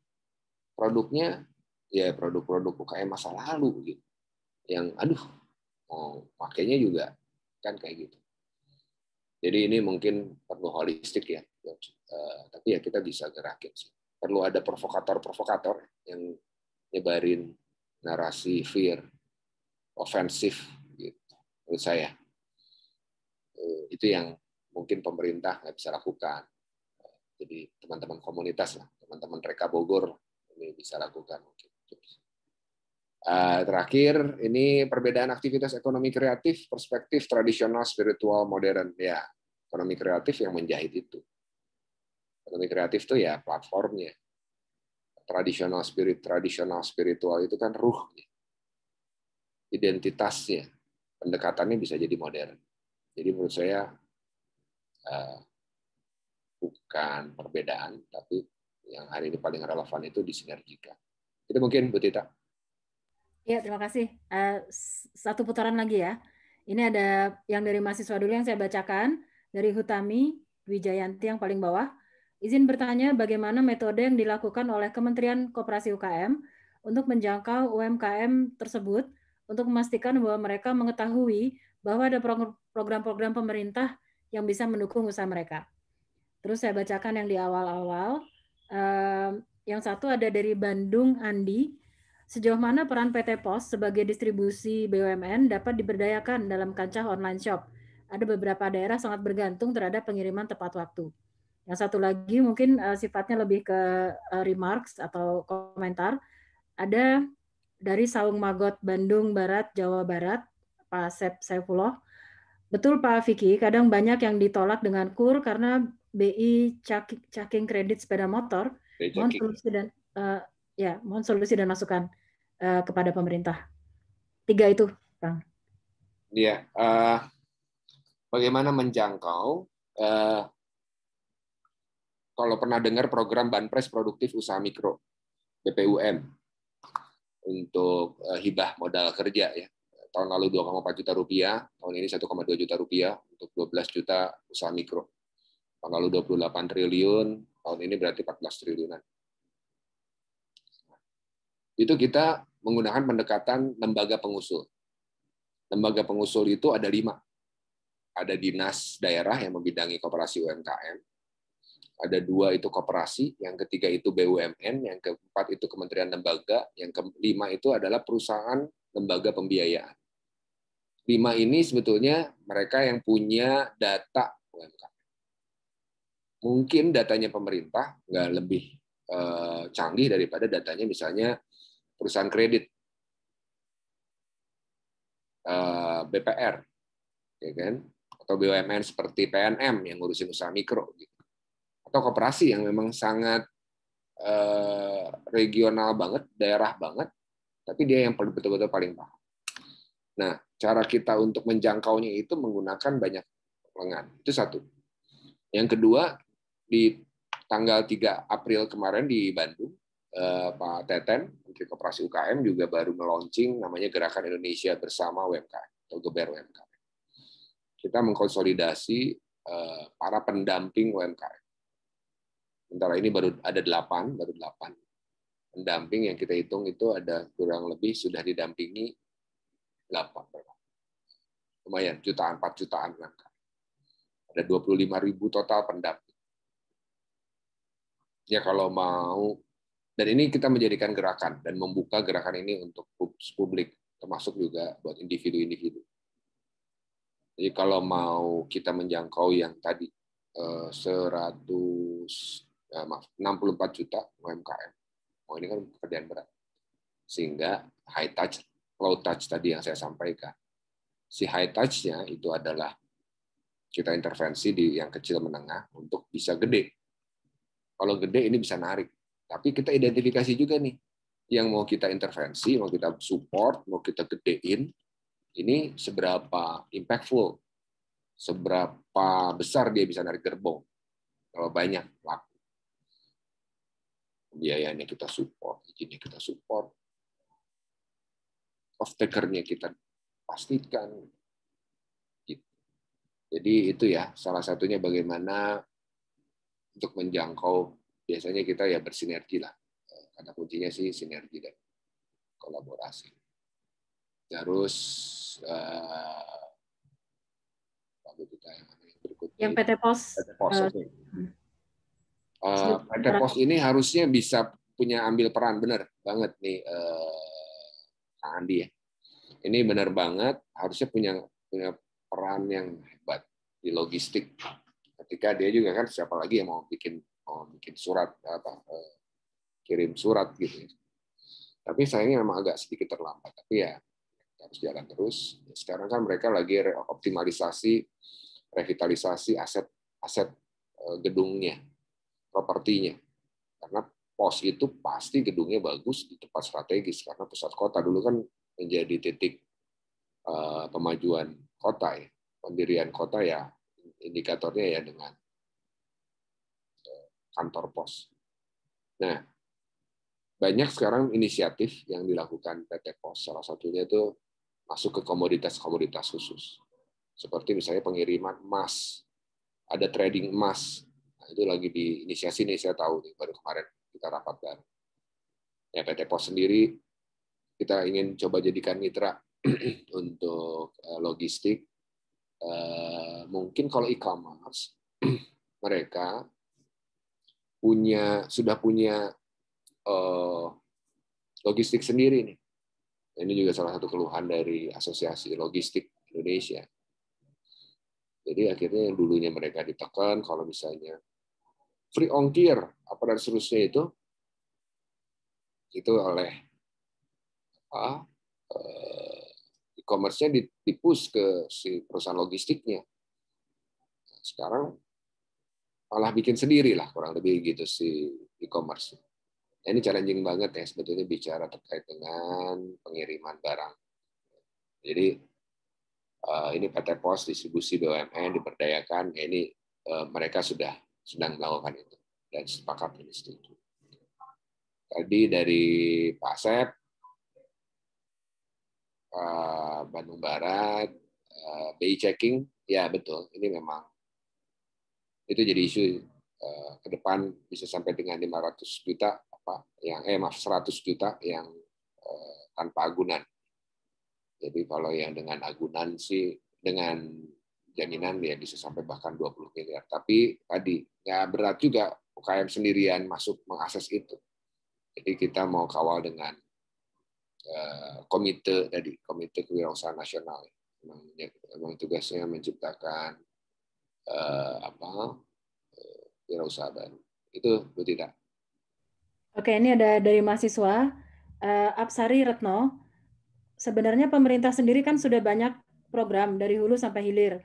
Tapi sayangnya di Indonesia rasio kewirausahaan masih rendah, yaitu berkisar 3,47%. Masih jauh dari negara tetangga terdekat seperti Singapura dan Malaysia. Tantangannya paling berat memangnya selama ini di faktor apa ya, Pak? Di faktor yang tadi saya jelasin semua masih di awal ya, karena pendekatannya pertama ya orang usaha di Indonesia nggak semuanya pengen bikin usaha juga ternyata, karena buat bertahan hidup, karena nggak bisa kerja, jadi ya udah apa ala kadarnya. Kan saya dosen di Unpad ya, tadi sering saya cerita di internal otokritik kami di Fakultas Ekonomi dan Bisnis Unpad, World Class University, atau di ITB juga adalah. Tapi 20 tahun yang lalu saya kuliah, si Mang Ade masih jual coffee mix, sekarang tuh masih jualan coffee mix juga gitu. 20 tahun kemudian gitu. Di lingkungan terdekat kampus mah, di Dharma Perguruan Tinggi mah ada isu pengabdian masyarakat. Harus memberikan manfaat dulu, dampak dulu ke lingkungan terdekat, ya nggak sih? Nah ini kan sebenarnya satu isu gitu, yang bagus-bagusnya secara iklimnya, jadi sebenarnya hulu hilir. Tadi keberpihakan pemerintah, kebijakannya nggak support ke entrepreneur baru. Karena ada 4 yang mesti diintervensi ini. Ada masyarakat umum, calon wirausaha pemula, wirausaha mapan. Bicara entrepreneur itu 4 layer. 4 ini kan harus ada intervensi. Kita sebutnya namanya 7 pilar pendekatannya. Jadi masyarakatnya, ya orang tuanya, mana ada yang nyuruh, kamu dagang ya, jangan jadi PNS. Kan itu satu, itu kan paradigma. Calon wirausaha mau bikin usaha di mana, ribet apa dan seterusnya. Makanya ada Undang-Undang Cipta Kerja PP 7 2001. Tadi saya bicara payung hukum, kemudahan, perlindungan, akses pasar. Wirausaha pemula ada namanya di startup itu kan the valley of death, lembah kematian, pasti bakar duit dulu dan seterusnya. Diperlukan seed capital, masuk intervensi pembiayaan.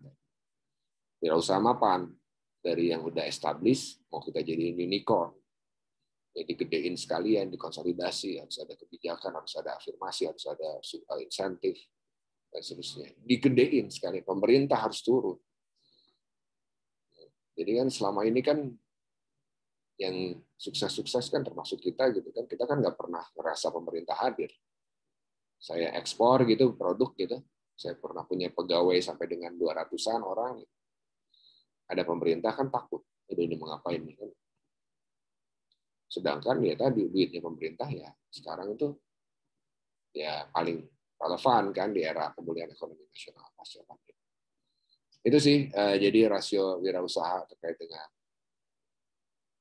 tantangannya multidimensi. Itu Bu Tita. Ya, siap. Terakhir saya mau nanya juga deh. Sebentar ya, yang nanya lagi Pak Asep tadi minta nomor. Saya nanya sebenarnya lebih ke balik lagi ke apa subjek utamanya, yaitu UKM masa depan.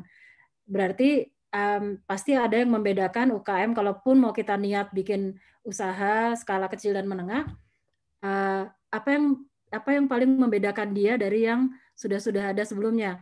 Terlepas dari yang misalkan yang tadi sempat disebut ya, banyak orang usaha UKM itu bukan karena pengen jadi usahawan, tapi karena kepepet aja, nggak ada kerjaan lain, nggak ada peluang lain selain jualan kecil-kecilan. Jadi apa hal utama yang membedakan sebenarnya kalau kita mau mengolah UKM masa depannya ini nanti?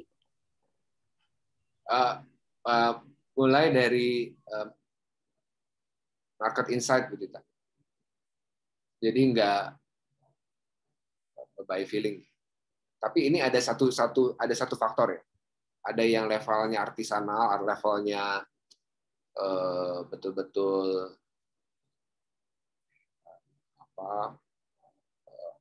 haute couture gitu ya. Ada yang memang eksklusif betul. Ini bisa kita create market. Tapi kalau kayak masa depan itu cek yang namanya tadi second wave digital disruption. Masuknya itu ke fintech-nya seperti apa, agrotech-nya, agritech-nya, seperti yang tech itu ya. Itu bagaimana pendekatan. Kemudian masuk ke hulunya. Hulunya bahan bakunya. Pendekatannya pasti green, itu udah pasti. Karena kesadaran konsumen juga. Itu pasti akan memilih produk yang lebih aman. Cek lagi ke bahan baku, bisa di-upscale atau tidak. Nah, yang paling membedakan sebetulnya dari, ini kan sebenarnya proses, adalah di processing-nya, value creation-nya sih menurut saya. Yang memang nggak biasa-biasa. Yang memang dia bisa menciptakan model dengan teknologi. Jadi, termasuk di Perpres kewirausahaan yang lagi disiapkan, rencana peraturan presiden terkait dengan pengembangan kewirausahaan nasional. Itu kata kuncinya adalah kurang lebih bunyinya gitu. Wirausaha yang akan diprioritaskan ke depan adalah wirausaha yang dalam usahanya menggunakan teknologi untuk menciptakan nilai baru. Jadi teknologi value creation. Jadi dari yang segelas kopi harga 5.000 bisa jadi 50.000. Dari satu komoditas yang memang ini secara kompetitor juga susah untuk lawan. Tapi yang pasti masa depan berubah ya. Orang lebih care dengan kesehatan, lebih care dengan lingkungan, lebih care dengan interaksi sosial, lebih care. Yang ujung-ujungnya sebetulnya menurut saya kayak masa depan itu yang bisa mengubah perilaku masyarakat, kayak sosial. Itu mungkin Bu Tita. Susah jawab. Itu definisinya mirip ini deh, mirip definisi ekonomi kreatif, value creation melalui teknologi dengan potensi haki kalau ekonomi kreatif kan? Iya makanya. Itu ekonomi kreatif kan selalu kita bilang ekonomi hari ini dan masa depan. Ya, itu ada di undang-undang juga soalnya. Tapi PDB-nya baru 7%, Bu Tita. Kan nyebelin. Ya, itu juga cara ngitungnya aja, ngitung PDB-nya gimana sehingga yang ini masuk aircraft, yang ini masuk yang PDB yang lain. Itu kan juga sebenarnya masih teka-teki ya sebenarnya. Gimana cara ngitung? Pendataan di Indonesia semuanya sebuah misteri. Ya itu dia. Jangan-jangan lebih dari 7, sekian persen karena memang belum kehitung aja nih yang jasa atau yang intangible ya, karena kan aircraft kan sebenarnya lebih ke banyak yang intangible dan lain-lain itulah. Jadi memang masih keajaiban. Kalau ada yang mau ngontak Kang Vicky, sebenarnya dia tuh sangat tampil di media sosial. Jadi tinggal cek aja, ada Instagramnya Vicky Satari. Jadi tinggal di DM kalau mau ada pesan-pesan. Di Facebook ada, di Twitter ada. Twitter yang kayaknya anak sekarang juga jarang pakai gitu ya, cuman usia tertentu yang kena Twitter. Itu tapi masih ada Kang Vicky di sana. Jadi silakan dikontak di platform-platform itu. Kalau ada waktu pasti ditanggapi juga. Ada lagi yang mau disampaikan Pak Dedi? Ada yang mau disampaikan nggak? Sebagai pelaku industri kreatif dalam bidang arsitektur yang sangat membahana. Oke, Pak Dedi udah buka mic. Pamit dulu ya. Terima kasih. Ya. Beres semua sama Pak Dedi. Singkat saja, terima kasih, Bang Vicky. Ini ada sebetulnya paham juga nih. Ya, sedikit aja sebetulnya tentang kan fokusnya mungkin bahasan apa namanya Pak Vicky di sini ya di depan mahasiswa soalnya. Itu kan lebih banyak tentang sustainability, hubungannya dengan economic sustainability ya. Nah, fokus kepada hal sosial dan environmentally apa namanya sustainability-nya itu apakah juga menjadi fokus gitu ya pemberdayaan dalam konteks UMKM-nya gitu. Saya kira mungkin ada juga saya kira ya, tapi mungkin apakah mungkin bisa diceritakan oleh Pak Vicky di sini. Terima kasih. Terima kasih Pak Dedi, silakan. Ya Pak Dedi, 50-50 Pak Dedi tentunya semua saling mengisi ya. Sepakat bahwa mungkin saya lebih menjelaskan di kaitannya dengan sisi ekonomi, bisnis model dan seterusnya. Tapi kalau misalnya tadi yang di materi future food terakhir gitu, itu sebetulnya terlihat sih bahwa ya tadi sisi sustainability dari sisi bahan baku, dari sisi proses itu menjadi isu penting, jadi syarat mutlak bahkan gitu dari sebuah future entrepreneur produk gitu. Sepakat Pak Dedi. Jadi itu memang harus berjalan. Jadi sebenarnya itulah menurut saya pentingnya sinergi kolaborasi dari Fakultas Seni Rupa Desain dengan Fakultas Ekonomi, dan waktu itu kita bikin juga ya Bu Tita, Pak Dedi di kelas desain dan lingkungan ya. Kelasnya Bu Tita beberapa tahun yang lalu. Siap. Baru 2 tahun lalu. Berapa sih? Belum lama kok. Sebenarnya di kuliah saya dan Pak Dedi yang namanya pengembangan komunitas dan industri kreatif, ini mahasiswanya diwajibkan untuk langsung bersentuhan dengan kelompok masyarakat lokal lah. Jadi ada di berbagai kota, daerah, provinsi yang juga sebenarnya mengembangkan apapun itu, ada paguyuban, ada komunitas musiknya, ada macam-macam lah. Jadi sebenarnya ini masukan yang sangat penting kalau memang kita mau lihat secara holistik apa yang dikembangkan. Kata Pak Didi tadi juga mungkin dari keberlanjutan ekonominya. Kalau keberlanjutan lingkungannya kita pelajarinya di Sustainable Design, kelas saya yang satu lagi yang juga ada di sini. Dan kalau inovasi desainnya ada di kelas Design Thinking yang juga hadir di sini. Jadi ini memang makanya kuliah S2 itu ada banyak kelasnya supaya nanti kita bisa ambil ilmunya dikit-dikit masuk ke satu kegiatan. Oh, jangan dikit Bu, banyak dong. Banyak. Bu Dita, masih ada waktu nggak? 5 menit. Boleh. Ini ada tim saya, Aldi, monitor nggak di? Pak, siap. Ini Aldi ini yang sebetulnya bikin ini Pak Dedi riset terkait dengan future food inisiatif. Aldi. Ya Pak. Nah, coba boleh dikasih ini nggak koneksi ini Bu Tita ada akses, coba cerita terkait dengan future food sedikit aja. Ini supaya yang lebih detail ya. Tadi kan saya ambil mencuplik 2-3 slide. Saya juga bisa ngasih ini ya harusnya ya. Iya harusnya. Oh hostnya nggak bisa deh. Nggak bisa ya, harus host. Bu Nani, boleh tolong Aldi dipersilakan share screen. Ini future food itu makanan di bulan ya? Makan di bulan. Ya, makan di bulan betul. Makan pakai ini lampu disco. Aldi udah aman belum ya? Sebentar Pak, sebentar Bu. Udah nih, coba bentar. Oke. Single page dulu aja. Aldi ini lama dengan Pak Pratik di kantor Pak Mensesnek. Sekarang bantu saya di. Makanya bajunya sama ya, hitam-hitam. Tahu. Soalin aja. Tapi dulu pengennya jadi pas pampres sebetulnya Aldi. Udah pas sih posturnya juga, tinggal di. Silakan Aldi, silakan. Ya, jadi sebenarnya itu Bapak Ibu yang saya hormati, saya itu dulu diminta ini ya, riset terkait future food gitu. Nah, future food itu kan sebenarnya berangkat dari permasalahan dunia bahwa di tahun 2050 itu tidak ada cara lain untuk menghentikan pertumbuhan penduduk gitu. Jadi pasti di tahun 2050 itu penduduk tuh dari 7 miliar jadi 10 miliar. Nah, permasalahannya adalah sekarang Ke-mute di. Iya, saya di mute host barusan Pak. Iya.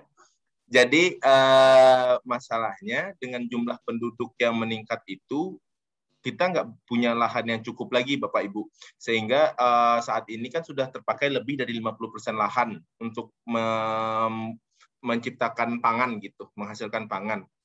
Padahal di tahun 2050 itu dibutuhkan 56% lahan lagi gitu. Berarti kan kita nggak punya cukup lahan untuk membuat makanan dengan proses pertanian dan produksi seperti sekarang gitu. Kemudian juga 55% penduduk itu tinggal di perkotaan. Nah, masalah future food ini bukan hanya masalah dunia nih. Di Indonesia ternyata juga ada masalahnya. Pertumbuhan penduduk Indonesia juga akan meningkat, terus kemudian alih fungsi lahan Indonesia paling tidak berdasarkan data BPS itu 200.000 hektar setiap tahunnya. Terus kemudian 36 juta penduduk kita masih hidup di bawah garis kemiskinan, dan juga 19,4 juta penduduk kita belum mampu nih memenuhi kebutuhan gizi harian. Nah, kan kebanyakan orang berpikiran bahwa oke, berarti kita produksi lebih banyak makanan akan memenuhi kebutuhan ini gitu. Tapi Bapak Ibu, ternyata permasalahannya nggak sesimpel itu gitu. Buktinya 1,3 juta ton makanan di Indonesia terbuang tiap tahun gitu. Yang mana 1,3 juta ton ini bisa memberi makan 28 juta penduduk miskin. Berarti permasalahan kita bukan hanya kekurangan jumlah pangan, tapi juga masalah distribusinya gitu, Bapak Ibu. Nah, sehingga menurut World Research Institute, kalau skema produksi pangan, pertanian, perkebunan masih seperti sekarang, kita untuk memenuhi kebutuhan di tahun 2050 harus menebang lebih banyak hutan dan menghabiskan lebih banyak spesies gitu untuk memproduksi makanan, dan akan meningkatkan suhu 2 derajat Celcius meskipun semua emisi kayak pabrik itu dihentikan seperti itu. Sehingga kita membutuhkan future food nih. Future food itu apa sih sebenarnya? Nah, jadi banyak nih penelitian yang membahas tentang future food gitu. Nah, tetapi kalau boleh ditarik kesimpulan, future food itu ada 3 komponen utamanya, yaitu komoditas. Dari komoditasnya dia tuh high nutrient intinya, terus kemudian dari prosesnya ini dari awal sampai akhir dia melibatkan inovasi, baik inovasi teknologi maupun rekayasa masyarakat. Yang kemudian yang ketiga adalah marketing gitu, pola marketing seperti itu. Nah, kalau dilihat nih dari segi komoditas yang high nutrient dan organik tadi, sebenarnya di Indonesia banyak nih yang sudah dikembangkan dan juga baru dikembangkan dengan memanfaatkan lahan tidur seperti itu. Nah, terus kemudian proses berbasis inovasi juga di Indonesia udah ada nih, contohnya e-fishery yang pakai AI, pertanian holistik, dan bengkel mimpi seperti itu. Nah, kemudian untuk marketing tadi, ada di masa depan diprediksi kalau misalnya nih di masa depan semua orang bakal pakai AI dan akan ada bypass dari produsen langsung ke konsumen, gitulah intinya gitu. Jadi intinya di masa depan si future food ini akan merubah pola marketing gitu. Yang marketing sekarang sekarang harus ke pasar buat beli sesuatu, harus ke supermarket, di masa depan diprediksi 24 jam orang bisa bertransaksi seperti itu. Nah, sebenarnya prinsip future food ini Bapak Ibu sudah dilaksanakan nih di negara-negara lain. Contohnya yang paling berhasil Belanda gitu. Belanda itu luas lahan agrikulturnya cuma 17.960 km persegi gitu. Bandingin sama Indonesia 570.000 km persegi, lebih kurang 1/2/3-nya Indonesia gitu. Tapi ekspor pangannya mereka jauh ninggalin kita nih. Nah, karena apa? Karena mereka punya yang namanya precision farming gitu. Precision farming itu adalah intinya memanfaatkan teknologi untuk menghasilkan sebesar-besarnya hasil gitu. Jadi salah satunya beberapa caranya tuh soil scanner, rumah kaca, LED light, vertical farming. Nah, kalau di Swedia itu future food-nya gini Bapak Ibu. Di Stockholm itu kan padat tuh kayak Jakarta, dense. Tapi setiap gedung bertingkat mereka, baik di basement maupun di rooftop-nya itu punya vertical farming. Sehingga nanti hasil perkebunan di gedungnya itu didistribusikan langsung ke restoran yang di gedung yang sama atau di gedung sekitarnya gitu. Nah, disitulah berarti marketingnya udah dirubah nih sama si Swedia. Nah, kalau di Singapura, mereka itu kan nggak punya pesisir seluas kita. Tapi mereka pakai teknologi yang namanya RAS gitu, Recirculating Aquaculture System, sehingga mereka bisa bikin peternak tambak ikan laut dengan air tawar di daratan gitu. Saat ini, dan ini juga didukung oleh pemerintah, sehingga mereka bisa menghasilkan ikan laut tanpa harus di pesisir seperti itu.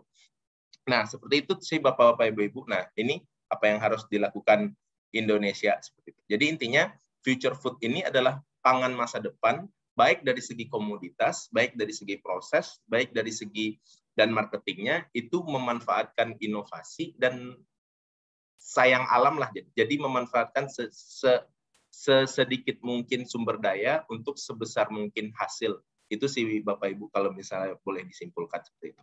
Izin. Ya, thank you. Ya itu tambahan mungkin yang lebih lengkap ya terkait dengan ini. Lagi kita lakukan pendalaman juga, sudah ada beberapa hasil riset lah ya yang lebih dalam tentunya untuk mengawal. Jadi yang kita lakukan di laboratoriumnya Smesco itu ada juga risetnya, tapi ya memang lebih ke action research mungkin Mas Dedi ya, Pak Dedi, Pak Butita. Kita juga berlomba dengan waktu gitu ya, punya banyak expert di banyak kampus, ada misi, ada ALMI dan seterusnya. Pak Butita juga ada update inisiatif. Tapi ya kita harus berhati-hati dengan inisiatif future dari yang memang mengatasnamakan ini juga sih Pak Dedi, Bu Tita, global ya, yang internasional. Karena pasti ada kepentingan ekonominya juga Pak Dedi. Jadi kalau globalnya susu kemarin ya Bu Tita ya, misalnya susu di Indonesia nggak akan bisa di scale up sampai gimana juga, sapinya nggak ada. Tapi kita mau main di bubuk. Kalau di bubuk bisa gitu. Nah di luar seperti juga ekonomi inilah sawit lah, wah dihajar, wah kalau sawit itu wah ini akan rusak lingkungan apa-apa segala macam. Kalau bubuk itu enggak, hasilnya apa segala macam. Padahal susu liquid itu dari seluruh global itu hanya 18% yang liquid. Sebetulnya udah transformasi ke produk-produk misalnya gitu. Tapi ini lagi dihajar gitu terkait dengan susu bubuk misalnya. Padahal kalau yang paling relevan buat UKM ya susu bubuk, roti-rotian, es krim apa segala macam, itu mah bubuk gitu ya. Nah kita kan tinggal bisa jaga dari sisi kesehatan dan seterusnya. Itu sih. Jadi isunya memang concern terkait dengan green-nya Pak Dedi tadi apa segala macam kesehatan itu memang betul Pak Dedi itu kita. Itu mungkin kita. Ya. Sedikit boleh nggak? Oh silakan. Ini pembahasan yang menarik sebetulnya, ini bisa sampai jam 5 sore nih kalau ngobrol. Kayaknya kita ngopi deh. Harus. Kayak justru ini kan dalam rangka ini. Iya. Menarik tadi sebenarnya bahasan tambahan juga dari Mas Aldi, saya kira juga menjadi sangat penting ya di sini ya. Jadi mungkin yang belum terbahas sebenarnya salah satunya isu tentang kalau ini kan kita di kondisi pandemi ini kan sebenarnya mereduksi mobilitas ya, orang gitu ya. Tapi juga dalam hal ketahanan kan ke depan ini Pak Vicky, mungkin dalam konsep sirkular ekonomi kan saya pikir juga kota-kota itu kan harus mandiri ya dalam konsumsinya dan segala macam yang mungkin kita belum punya prototipe nih di Indonesia gitu, ketika semua kebutuhan pokok terutama kan tidak perlu ada mobilisasi antar kota atau regional kan gitu. Kita belum mendapatkan sebuah prototipe daerah di mana dia bisa memenuhi kebutuhannya sendiri gitu, sehingga itu menjadi menarik untuk diangkat dalam konteks sirkular ekonomi yang dalam konteks yang lebih mikro ya, dalam konteks kota gitu. Di Jakarta itu masih ada, mungkin Pak Vicky nggak tahu kan, selalu tinggal di sana. Jadi Kuningan tuh ada peternakan sapi masih, karena dulunya Kuningan itu adalah keluarga Betawi yang memang beternak sapi ya untuk perah kalau nggak salah. Dan sudah tergeser ke pinggiran ya kalau nggak salah, tapi masih ada stay di situ. Maksud saya adalah dulu ya, kita pernah membuat visioning tentang Jakarta sebagai cow city, itu sebagai pintu masuk aja, bahwa kita harus consider terhadap beban mobilisasi ya, kendaraan segala macam antar kota yang mungkin komoditas itu akan terus berpindah yang membebani traffic gitu. Kita belum berpikir tadi kalau idenya yang di mana tadi Mas Aldi, yang di Swedia ya, bagaimana sebetulnya orang yang tinggal di bangunan bisa juga memenuhi kebutuhan konsumsinya dari bangunan sendiri gitu ya, dengan melakukan vertical farming gitu.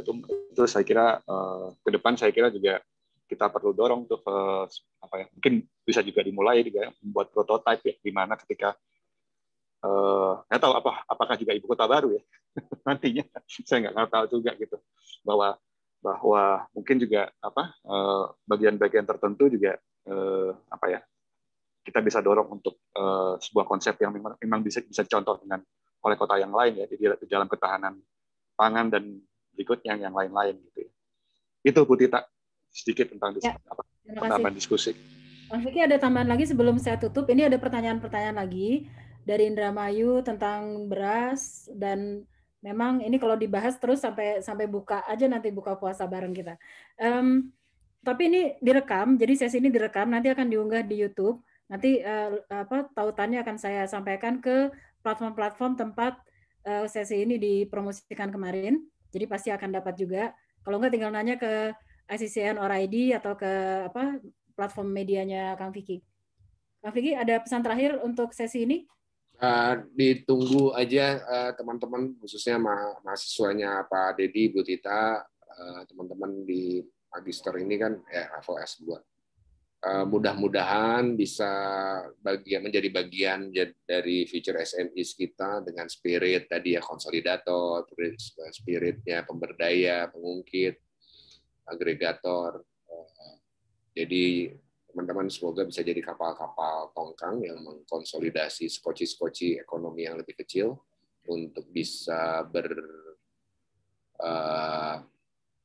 berlayar ke lautan lepas dunia bisnis yang lebih stabil gitu kalau bareng-bareng kan gitu, untuk bisa docking ke kapal induk nanti. Kapal induknya sesuai dengan cita-cita produknya teman-teman. Apakah itu e-commerce, apakah itu ke LKPP, apakah itu ke ekspor gitu ya, dan seterusnya. Jadi semoga menjadi kapal-kapal tongkang, menjadi lokomotif gerbong ekonomi. Sama nanti ini Kang Aldinya dipinjam buat kuliah tahu lagi. Boleh, silakan. Dia ini kok bisa sama saya sering dihibah-hibahkan juga. Oke, saya mau ambil foto dulu untuk yang sesi ini. Ada 5 halaman, jadi siap-siap senyumnya sampai 5 kali ya. Halaman pertama dulu akan saya ambil fotonya, silakan dibuka kameranya. Nggak apa-apa, nggak mandi nggak ketahuan kok. Tapi mahasiswa mau mandi kali ya. Oke, halaman pertama dulu, 1, 2, 3. Sekarang saya ke halaman kedua. Sebentar saya set lagi. Halaman kedua, silakan dibuka kameranya juga yang belum. 1, 2, 3. Lalu saya ke halaman 3 sekarang. Pak Dedi di kantor, Pak Dedi. 1, 2, 3. Ya, di studio. Oke, Dago. Halaman 4 sekarang. Pak Dedi pakai masker ya. Pak Dedi akunnya harus 2 karena studionya luas sekali. Kayaknya di Dago mah nggak enak. Halaman terakhir, 1, 2, 3. Baiklah, dengan ini sesi kuliah tamu disudahi. Pak Vicky, by the way, ini ada yang riset susu juga ada di sini. Jadi dari lab yang tadi udah saya pesenin kok. Jadi nanti mungkin hasilnya malah bisa kita pakai untuk berbalik argumen ke klien. Saya ajakin ke ini Bu Tita, pabrik susu bubuk di Lembang nanti di Subang. Atau nanti saya kasih kontaknya teman-teman tim. Nanti datang ke sana, ada ahli susu keren. Udah 40 tahun lah dia, profesor yang benar-benar wah, laboratoriumnya juga udah kayak di Eropa. Ya emang alat-alat Eropa ya. Ya Pak Vicky. Nah, nanti saya akan menuju ke sana kalau ada waktu. Boleh. Nanti saya kasih ke Bu Tita ya kontaknya ya. Itu ada Panda juga tuh. Panda sama kecap. Panda. Halo Kang Vicky. Baiklah, ini sesinya diakhiri. Sebentar lagi Zoom-nya kita tutup. Terima kasih atas kehadirannya dan atensinya. 100 lebih kehadirannya hari ini luar biasa. Nanti rekamannya akan disampaikan tautannya ke platform yang terkait. Terima kasih Kang Vicky, Kak Aldi, Pak Dedi, tadi ada Bu Dina juga, dan semua dosen yang hadir. Dan teman-teman S2 silakan disampaikan nanti ke teman-temannya. Terima kasih, selamat siang. Terima kasih, Pak Vicky, salam cinta dari Ujung Kandang, salam kreatif Indonesia. Mantap, Ujung Kandang. Thank you, izin pamit. Terima kasih.